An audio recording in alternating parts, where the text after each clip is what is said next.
कहानी की शुरुआत होती है और हमें एक आदमी को दिखाया जाता है जिसे बहुत चोट आई थी। इसी हालत में वो पुलिस स्टेशन आता है और वहाँ बैठे पुलिस वालों को बताता है कि उसने किसी का खून किया है। ये सुनते ही पुलिस वाला कुछ देर के लिए भौचक्का रह जाता है, क्योंकि आज से पहले किसी ने इस तरह पुलिस स्टेशन आकर अपनी गिरफ्तारी की मांग नहीं की थी। उन्होंने उसके केस की जाँच की, जिसके बाद उसे मर्डर के जुर्म में 5 साल की सजा होती है। इसके 3 साल बाद हमें एक हाईवे को दिखाया जाता है जहाँ किसी का बहुत बुरा एक्सीडेंट हुआ था। कुछ लोग ऑफिसर लूक को क्राइम साइट पर ले जाते हैं, जहां उसने देखा कि विक्टिम की कार पूरी तरह से चकनाचूर हो गई थी। जब उन्होंने लाश के ऊपर से कपड़ा हटाया तो उसे देखकर ऐसा लग ही नहीं रहा था कि उसकी ये हालत एक्सीडेंट की वजह से हुई थी। जरूर किसी ने उसका खून किया था। वहां उन्हें गन भी मिलती है, पर उसे कत्ल को अंजाम नहीं दिया गया था। फोरेंसिक डॉक्टर ने उसकी लाश को देखकर बताया कि उसकी पसलियां और सीने की हड्डियां टूटी हुई हैं। शरीर पर कहीं काटने के निशान नहीं है, पर इसके गर्दन की हड्डी और सांस की नली में फ्रैक्चर है। ये जितने भी घाव हैं ये एक्सीडेंट के नहीं हो सकते, ये मारने पीटने के निशान हैं। जिस किसी ने भी उसका कत्ल किया है वो अच्छे से जानता है कि शरीर के किस हिस्से पर हमला करने से इंसान की मौत हो सकती है। उन्हें वहाँ एक स्टैम्प भी मिलता है जो कातिल निशानी के तौर पर वहाँ छोड़ गया था। इसके बाद हम जैक को देखते हैं जो अभी तक जेल में अपनी सजा काट रहा था। उनकी जेल में एक नया कैदी आया था जिससे जैक की बहुत बनती थी, पर जेल के बाकी कैदी उसे पसंद नहीं करते थे। उस दिन भी वो कैफेटेरिया में उसे परेशान करते हैं और उसे धमकाते हुए कहते हैं कि बुड्ढे, आइंदा इस बेंच पर दोबारा बैठा तो तेरी टांगे तोड़कर तुझे दोबारा बैठने लायक नहीं छोड़ेंगे। वो कैदी भी पीछे हटने वाला नहीं था, लेकिन बात और बिगड़े उससे पहले ही जैक तुरंत बीच में आकर झगड़ा रोक देता है। इसी बीच जैक की नजर टीवी पर पड़ती है जिसमें कल रात हुए मर्डर की न्यूज चल रही थी। न्यूज देखते ही जैक तुरंत गार्ड के पास आता है और कहता है कि उसे किसी से बात करनी है, पर गार्ड बोला पहले फॉर्म भर दो उसके बाद देखेंगे। लेकिन जैक ने न्यूज में कुछ ऐसा देख लिया था कि उसका फौरन किसी से बात करना जरूरी था। कई बार रिक्वेस्ट करने पर भी जब वो नहीं माना तो जैक के पास उससे अपनी बात मनवाने का सिर्फ एक ही तरीका बचता है। वो अपनी सेल में वापस आया और उन कैदियों को बुरी तरह पीटने लगा। देखते ही देखते जेल में हड़कंप मच जाता है। खतरनाक कैदियों के झुंड ने जैक को चारों तरफ से घेर लिया और सब एक साथ उस पर टूट पड़े, पर अकेला होने के बावजूद भी जैक उन्हें बहुत मारता है। वो किसी को चोट नहीं पहुंचाना चाहता था, पर जब उनके लीडर ने जैक के सर पर एक भारी भरकम लोहा दे मारा तो जैक की आंखों में ऐसा गुस्सा भड़क गया जैसा उन्होंने पहले कभी नहीं देखा था। वो लीडर के हाथ पैर तोड़ देता है और उसका आखिरी वार उसकी जान भी ले सकता था, पर जैक खुद को रोक लेता है क्योंकि उसने कसम खाई थी कि वो किसी की जान नहीं लेगा। जल्द ही गार्ड्स ने उसे काबू में कर लिया, पर वो लगातार यही मांग करता रहा कि उसे ऑफिसर ल्यूक से मिलना है। ये सब करके उसने जो उधम मचाया था उससे परेशान होकर फाइनली ल्यूक उससे मिलने को तैयार हो जाती है। गार्ड्स ल्यूक को बताते हैं कि इस कैदी का नाम जैक है और पिछले 3 सालों में उसका रिकॉर्ड भी काफी अच्छा था, लेकिन कल अचानक उसने आपके बारे में पूछा और फिर बाकी कैदियों के साथ मारपीट करने लगा। उसका ये बर्ताव बहुत अजीब था। जब ल्यूक उससे मिलने गई तो जैक उसे कहता है कि मैडम, मैंने जिन कैदियों को मारा मैं उन्हें कुछ देना चाहता हूँ। अगली बार जब आप आएंगी तो मैं आपको उसके पैसे चुका दूंगा। वो चाहता था कि उन सबको एक एक सिगरेट्स के पैकेट्स मिलें, क्योंकि इसमें उनकी कोई गलती नहीं थी। पर ल्यूक कहती कि तुम्हें क्यों लगता है कि मैं फिर यहाँ आऊंगी? तुम जानते हो कि कातिल कौन है? जिस पर जैक उसे बताता है कि कल रात जिस आदमी का मर्डर हुआ मैं उससे कभी बॉक्सिंग रिंग में लड़ा था। वो एक अच्छा बॉक्सर था। उसे नहीं पता कि कत्ल किसने किया, पर वो ये जानता है कि कातिल क्या सोच रहा है और अभी तो ये बस शुरुआत है। वो फिर से किसी को मारेगा। उसका मानना था कि वो ये सब बेवजह नहीं कर रहा, यकीनन इसके पीछे उसका कोई मकसद है। अगर कोई और बात होती तो वो उसे सीधा गोली भी मार सकता था, पर हम दोनों जानते हैं कि उसने उसे कितनी बेरहमी से मारा है।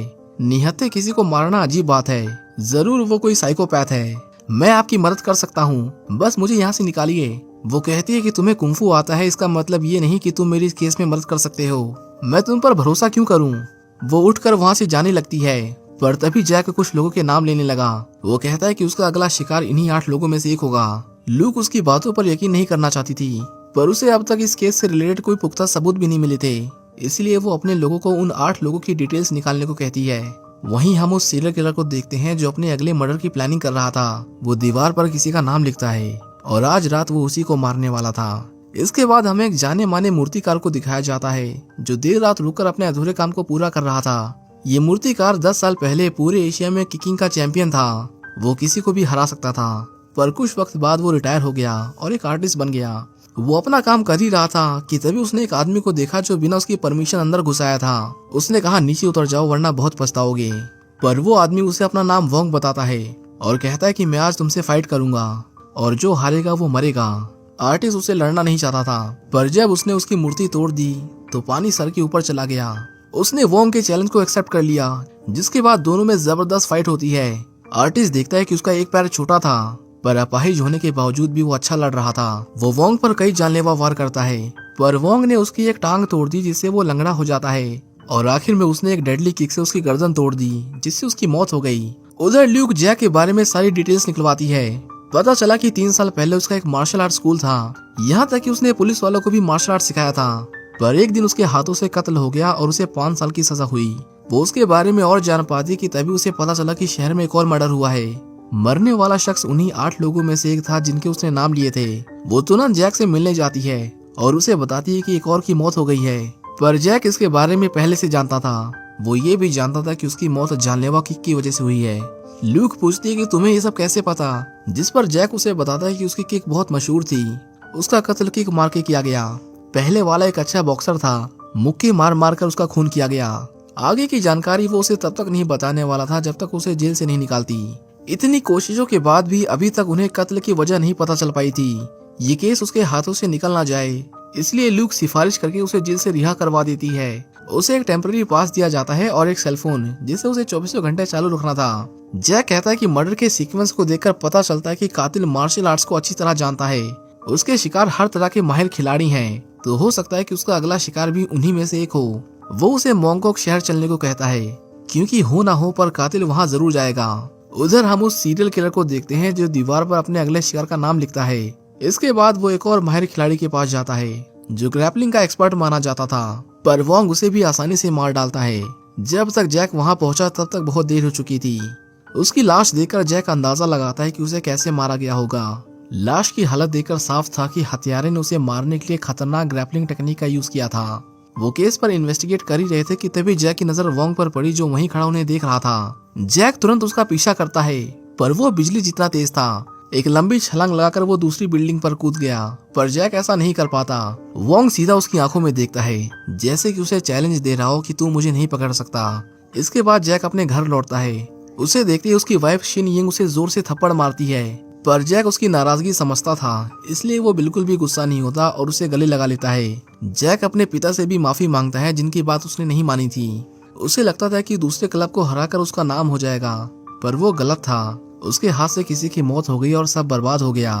उसे परेशान देख शिन उसके हाथ में एक धागा बांधती है, जो उसे खुद पर काबू पाने में मदद करता। जैक जब घर के काम में शिन की मदद कर रहा था, तभी उसे एक बॉक्स में वही स्टैंप मिलता है जो किलर खून करने के बाद लाश के पास छोड़ जाता था। उसने शिन से पूछा, ये तुम्हें कहाँ से मिला? जिस पर शिन उसे बताती है कि 3 महीने पहले यहाँ एक आदमी आया था, उसने मुझे ये तुम्हें देने को कहा था। जैक समझ जाता है कि खतरा उस पर भी मंडरा रहा है। उसे जल्द से जल्द उस खूनी को पकड़ना होगा। अगले दिन वो उस आदमी के पास गए जिन्हें उस स्टैम्प के बारे में जानकारी थी। वो बताते हैं कि कई 100 साल पहले ये स्टैम्प उन फाइटर्स को दिया जाता था जो लड़ाई में हार जाते थे। वो केस के बारे में डिस्कस कर ही रहे थे कि तभी वहाँ बैठा एक बूढ़ा आदमी उनकी बातें सुन लेता है। वो बोला, मैं जानता हूँ उस आदमी को। 6 साल पहले उसने मुझे भी चुनौती दी थी और मुझे हराने के बाद उसने मुझे बिल्कुल ऐसा ही स्टैम्प दिया था। उनसे जैक को पता चला कि वो यहीं पास में ही रहता है, जिसके बाद पूरी पुलिस फोर्स उसके एड्रेस पर सर्च ऑपरेशन चालू कर देती है। घर की मालकिन से पता चलता है कि वोंग अपनी बीमार पत्नी के साथ यहीं रहता था, पर कई महीने पहले वो एडवांस किराया देकर यहाँ से चला गया। कमरे में पड़ी चीजों को देखकर जैक समझ जाता है कि वो यहाँ कितनी ब्रूटल ट्रेनिंग करता था। मकान मालकिन ने उसे बताया कि वो हर रोज अपने चेहरे पर कोई सफेद चीज रगड़ता था, जिससे कभी कभी उसके चेहरे से खून निकलने लगता था। जैक बोला, ये प्रैक्टिस है, बहुत ही पुराना तरीका जिसमें नमक का इस्तेमाल होता है। चमड़ी को और सख्त करने के लिए उस पर नमक रगड़ा जाता है ताकि वो और मार सह सके। उन्हें दीवार पर कुछ नोट्स मिले, जिससे उन्हें पता चलता है कि वो नंबर 1 बनना चाहता था और यही वजह है कि वो सबसे बेहतरीन कुंफू मास्टर्स को मार रहा है। उन्हें कातिल का पता चल गया था, अब बस उसे ढूंढना था। जैक कहता है कि मुझे वापस जाना होगा। रिहा करने के बदले में उन्होंने यही शर्त रखी थी, पर काफी सोचने के बाद लूक उसकी वाइफ को भी साथ चलने को कहती है, क्योंकि यहाँ उसकी जान को खतरा हो सकता था। जैक कहता है कि उसका अगला शिकार एक ऐसा शख्स है जो हथियार चलाने में माहिर हो। इससे पहले वोंग उस तक पहुंचे, वो लोग उसके पास पहुंच जाते हैं। तलवार चलाने में माहिर वो शख्स अब एक रेस्टोरेंट चलाता था। जैक को पता चला कि कई साल पहले उनका एक एक्सीडेंट हुआ था, जिसके बाद डॉक्टर्स ने उनके हाथ में मेटल रॉड फिट कर दी। जैक तुरंत समझ गया कि वो गलत आदमी के पास आए हैं, क्योंकि वोंग कभी कमजोर से नहीं लड़ेगा। वो सोच ही रहा था कि तभी उसे याद आया कि उनका एक स्टूडेंट हांगकांग में जाना माना एक्शन स्टार है और उसे उन्होंने ही ट्रेन किया था। वहीं हांगकांग में हम एक फिल्म सेट को देखते हैं जहां एक एक्शन फिल्म की शूटिंग चल रही थी। एक्शन स्टार लुई फैन अपना स्टंट करने ही वाला था कि तभी वहां वोंग बीच में आकर खड़ा हो जाता है। कुछ लोगों ने उसे वहां से हटाने की कोशिश की, पर वोंग उसके अंदर असली की तलवार घुसा देता है। वो बोला, ये कोई फिल्मी फाइट नहीं है, चलो निकलो यहाँ से। जिसके बाद फिल्म का पूरा क्रू वहाँ से भाग जाता है। वो लुई फैन को फाइट के लिए चैलेंज करता है, जिसके बाद उसने भी अपने हथियार उठा लिए। उन दोनों के बीच जबरदस्त तलवारबाजी होती है। लुई को तलवार में महारत हासिल थी, पर वोंग की ब्रूटल ट्रेनिंग के आगे वो भी ज्यादा देर तक टिक नहीं पाता। उसने लुई की पीठ में तलवार घुसा दी, पर बावजूद उसके लुई हार नहीं मानता। जल्द ही दोनों के हाथ से तलवार छूट जाती है, जिसके बाद वोंग ने एक धारदार ब्लेड से उस पर हमला किया। वो लुई को कई बार स्टैब करता है और आखिर में उसके गले की नस काटकर उसे मार डालता है। जैक कहता है कि उस पर नंबर 1 बनने का बुखार सवार है, उसे रोकना ही होगा, वरना वो हर उस इंसान को मार डालेगा जो उससे बेहतर है। इसी बीच पुलिस कमिश्नर लू को फोन करके बताता है कि पिछले 3 मर्डर्स पहले से अखबारों में सुर्खियां बटोरे हुए थे, लेकिन कल रात का कत्ल थोड़ा अलग था। वो आदमी फिल्म इंडस्ट्री से जुड़ा हुआ था, इसलिए मीडिया इस केस को लेकर पुलिस पर जबरदस्त दबाव बना रहा है। कमिश्नर इस केस को बंद करना चाहता था, पर लू कातिल को पकड़ने के लिए उससे 72 घंटों का समय मांगती है। वो कातिल मीडिया में कुंफू किलर के नाम से फेमस हो गया था। उसका खौफ इतना बढ़ गया था कि जूडो, कराटे और कुंफू सीखने वाले स्टूडेंट्स तक उसके नाम से डरने लगे थे। एक दिन पुलिस को वोंग का कॉल आता है, पर वो सिर्फ जैक से बात करना चाहता था। वो बोला, मुझे शुक्रिया नहीं कहोगे तुम्हें जेल से बाहर निकालने के लिए। तुम कुंफू में इतने माहिर हो कि अगर चाहते तो वो जेल की दीवारें तुम्हें बंद नहीं रख पाती, पर तुमने हमेशा अपनी ताकत छुपा कर रखी।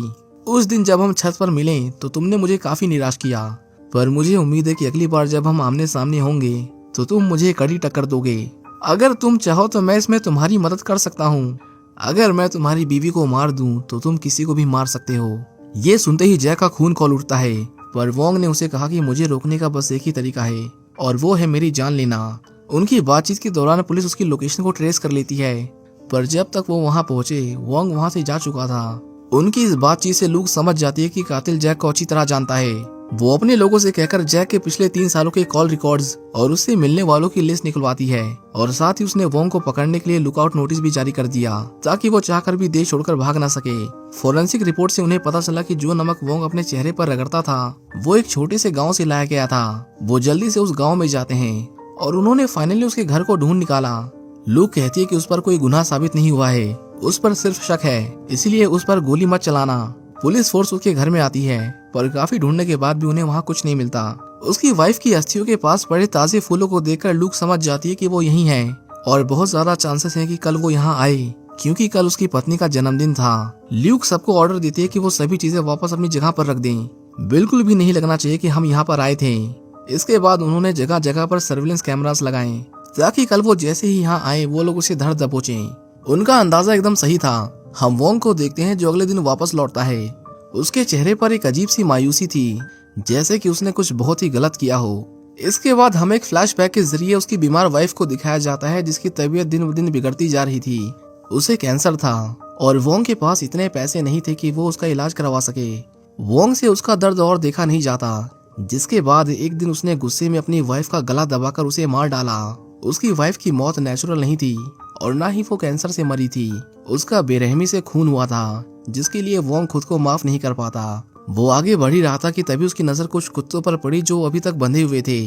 वो समझ गया कि यहाँ कुछ तो गड़बड़ है, जिसके बाद वो सीधे जाने के बजाय अपनी बोट मोड़ने लगता है। सर्विलेंस कैमरा से उस पर लगातार नजर रखी जा रही थी, पर अचानक वो कहीं गायब हो गया, जिसके बाद पुलिस तुरंत हरकत में आ जाती है। इसी बीच जैक के फोन रिकॉर्ड्स और जेल की सीसीटीवी फुटेज बाहर आ जाती है, और उन्हें उसमें जो मिला वो चौंकाने वाला था। ल्यूक ने देखा कि वोंग पिछले 3 सालों से जैक से लगातार मिलने आता रहता था, और रिकॉर्डिंग में साफ नजर आ रहा था कि वो दोनों एक दूसरे को अच्छे से जानते थे।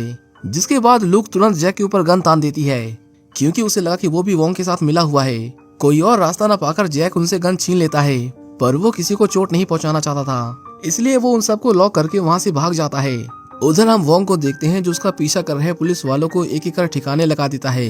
ल्यूक अपने लोगों को ऑर्डर देती है कि जैक भी उनसे मिला हुआ है, उसे रोको और जरूरत पड़े तो उसे गोली भी मार देना। ये सुनते ही शिन घबरा गई और जल्दी से जैक को ढूंढने लगी। इसी बीच वोंग जब अपने घर में आया तो उसने देखा कि उसकी पत्नी की अस्थियां वहाँ नहीं थी। शिन वापस आती है और उसे वो अस्थियां दिखाते हुए कहती है कि अब जैक का पीछा छोड़ दो, वरना ये उसे कभी नहीं मिलेगी।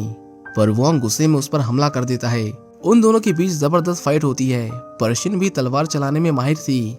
वोंग कहता है कि तुम्हारा ये हुनर सिर्फ खेलने के लिए है, असली मार्शल आर्ट्स मारने के लिए होता है। उसने उसे बुरी तरह घायल कर दिया और उसे मारने ही वाला था कि तभी वहाँ जैक आ जाता है। जैक ने देखा कि उसकी हालत बहुत क्रिटिकल थी। वो जल्दी से उन्हें एम्बुलेंस भेजने को कहता है, पर उसकी सुनता कौन, क्योंकि वोंग ने तो सारे ऑफिसर्स को मार दिया था। उसकी मदद करने वाला कोई नहीं था। पर तभी उसने वोंग को देखा जो उसके सामने से ही गुजर रहा था। शिन उसे लड़ने से मना करती है, पर जैक उसकी नहीं सुनता और उस पर हमला कर देता है। दोनों के बीच जबरदस्त झड़प हुई और इसी बीच वोंग के हाथों से अस्थियों का कलश टूटकर बिखर जाता है, जो देख वोंग गुस्से से पागल हो गया। वो जैक पर पागलों की तरह हमला करता है और लड़ते लड़ते वो दोनों पानी में गिर गए। पुलिस उसे ढूंढने की कोशिश करती है, पर तभी वोंग ने एक पुलिस वाले को मारकर उसकी बोट को कैप्चर कर लिया। लूक उसकी बोट का पीछा करती है, पर वोंग ने बोट चलाने वाले को ही मार डाला। कुछ दूर चलते ही वोंग को घेर लिया गया, पर वोंग जान की परवाह किए बिना फुल स्पीड में अपनी बोट को उनकी बोट से भिड़ा देता है और जब तक वो पानी से बाहर निकलते तब तक वोंग वहाँ से भाग चुका था। जल्द ही वहाँ एम्बुलेंस आई और शिन को हॉस्पिटल ले जाया गया, पर जैक भी अब एक फरार मुजरिम था। उसने लूक से कांटेक्ट किया और बताया कि मैं उससे मिला हुआ नहीं हूँ। वो जेल में खुद मुझसे मिलने आया था। उसने कहा कि वो मुझे अपना गुरु मानता है और मुझसे कुंफू सीखना चाहता है।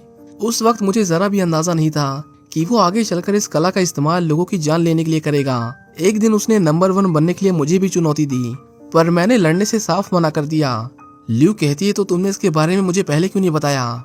जिस पर जैक बोला कि अगर मैं आपको बता देता कि मैं उससे पहले मिल चुका हूँ तो आपको मेरी जरूरत नहीं होती, मैं जेल में ही रहता और कभी शिन को नहीं बचा पाता।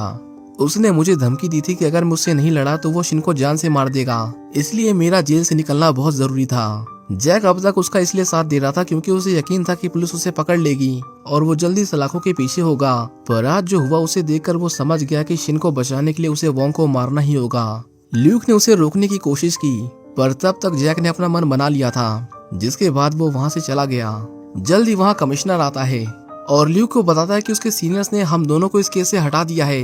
ल्यूक कहती है, पर सर ऐसे तो वो कातिल हमारे हाथ से छूट जाएगा, लेकिन ये ऑर्डर्स ऊपर से आए थे जिन्हें वो नजरअंदाज नहीं कर सकते थे। इसके बाद हम जैक को देखते हैं जिसे अपने किए पर बहुत पछतावा हो रहा था। वोंग जेल में खत लिखकर उसे सवाल पूछा करता था। उसे यकीन ही नहीं होता कि उसने एक कातिल को ट्रेनिंग देकर उसकी मदद की। उसे लगने लगा कि वोंग सही है, मार्शल आर्ट्स जान लेने के लिए होता है। जेल से निकलते ही अगर उसने उसे मार दिया होता तो वो आज शिन को चोट ना पहुंचा पाता। वहीं हम लूक को देखते हैं जो निकाले जाने के बाद भी इस केस पर काम कर रही थी, पर तभी उसे एक सीक्रेट डोर के पीछे कुछ लोगों के नाम लिखे हुए मिले। उनमें से ज्यादातर लोगों को वोंग मार चुका था, लेकिन उसमें एक नाम अभी भी बचा हुआ था। ल्यूक जल्दी से उस आदमी के बारे में पता करती है और उसके पास जाने लगती है। वहीं हम वोंग को देखते हैं जो उस तक पहुंच चुका था। उसका ये शिकार कुंफू छोड़कर एक मामूली ट्रक ड्राइवर की जॉब करता था। वोंग उसकी ट्रक का पीछा करता है और उसके सामने आकर खड़ा हो जाता है, पर उसके आगे जो हुआ उसे उसकी बिल्कुल भी उम्मीद नहीं थी। ट्रक से जैक बाहर आता है, जिसने उस आदमी को पहले ही खतरे के बारे में आगाह कर दिया था। वोंग बोला, मुझे देखकर तुम भागे नहीं, इसका मतलब तुम लड़ने के लिए तैयार हो। मैं तुम्हारा यही रूप तो देखना चाहता था। दोनों एक दूसरे के सामने आकर खड़े हो जाते हैं और वोंग के हाथों की चमड़ी देखकर साफ पता चल रहा था कि ये लड़ाई आसान नहीं होने वाली थी।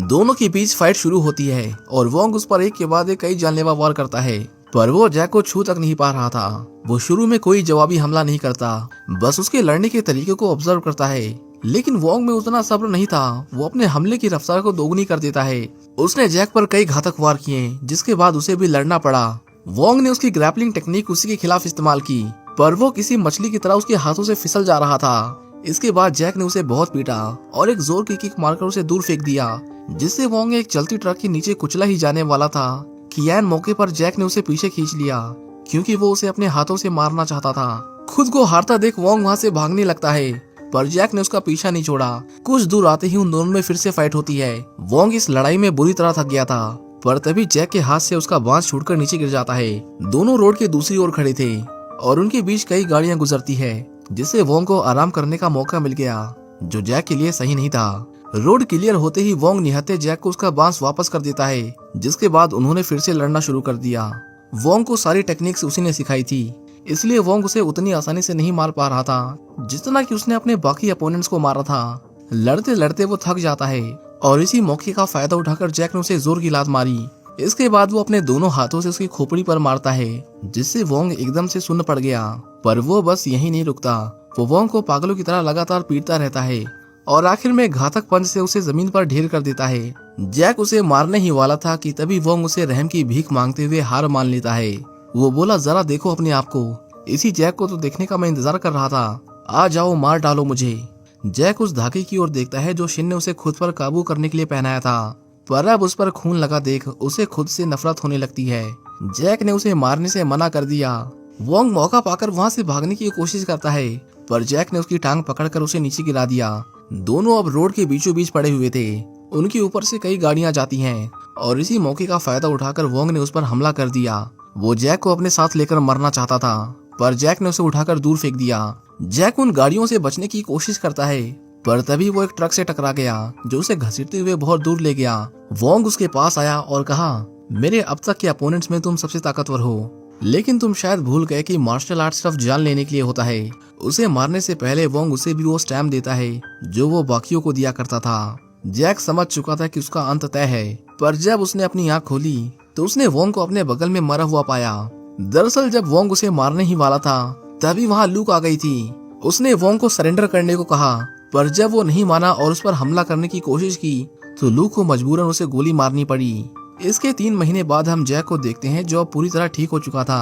उसने जो किया वो जानकर जेल के कैदी भी अब उसकी रिस्पेक्ट करने लगे थे। लूक उससे मिलने आती है और बताती है कि हमने तुम्हारे केस की फिर से जांच करने के लिए अदालत में अर्जी डाली है, तुम जल्द ही रिहा हो जाओगे। इतना ही नहीं, वो चाहती थी कि बाहर आने के बाद जैक पुलिस को मार्शल आर्ट सिखाए।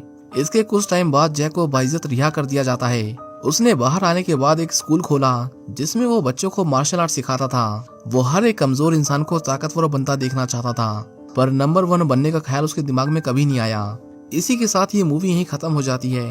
उम्मीद करता हूँ कि आपको ये कहानी पसंद आई होगी। Thank you for watching, see you in the next one.